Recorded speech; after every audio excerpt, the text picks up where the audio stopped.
அனைவருக்கும் வணக்கம். இன்னைக்கு நான் உங்களுக்கு ஒரு அறிவான கதை சொல்ல போகிறேன்.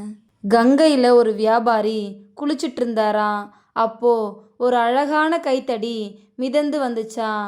அந்த வியாபாரி அந்த கைத்தடியை எடுத்துக்கிட்டு கரையை நோக்கி நீந்த ஆரம்பிச்சாராம். அப்போ ஒரு நீர் சுழல்ல மாட்டிக்கிட்டாராம். தப்பிக்க கடுமையாக முயற்சி பண்ணாராம். ஒரு வழியாக போராடி உயிர் தப்பிச்சாராம். ஆனால் அந்த கைத்தடி எங்கேயோ நழுவி போயிடுச்சாம். கரைக்கு வந்த வியாபாரி அழகான கைத்தடியை இழந்துட்டோமே அப்படின்னு கவலைப்பட்டு புலம்புனாராம். அங்கே இருந்த ஒரு துறவி, ஐயா, நீங்கள் குளிக்கிறதுக்கு வெறுங்கையோடு வந்ததை பார்த்தனே, இப்போ கைத்தடியை நழுவ விட்டதா சொல்கிறீங்க அப்படின்னு கேட்டாராம். வியாபாரி நடந்த எல்லாத்தையும் சொன்னாராம். உடனே துறவி, ஐயா, உங்களை பார்த்தா எனக்கு சிரிப்பு தான் வருது.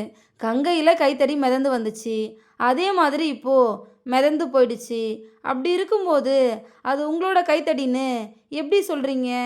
அந்த கைத்தடியை 2 நிமிஷம் வச்சுருந்ததால அது உங்களோட கைத்தடின்னு உரிமை கொண்டாடுறீங்களே. வாழ்க்கையில் எதுவுமே நிச்சயம் இல்லை. பிறக்கும்போது யாரும் எதையும் கொண்டு வர்றதில்ல, இறக்கும்போதும் யாரும் எதையும் கொண்டு போகிறதில்ல. ஆனால் இந்த வாழ்க்கையில் பல விஷயங்களை நம்ம உரிமை கொண்டாடுறோம். சொல்லப்போனால் நம்மளோட துன்பங்களுக்கெல்லாம் அதுதான் காரணம் அப்படின்னு சொன்னாரா. இதோட இந்த கதை முடிஞ்சிருச்சு. இந்த கதை உங்கள் எல்லாருக்கும் பிடிச்சிருக்கும் நம்புகிறேன். இன்னொரு அழகான கதையில் நாளைக்கு சந்திப்போம். நன்றி.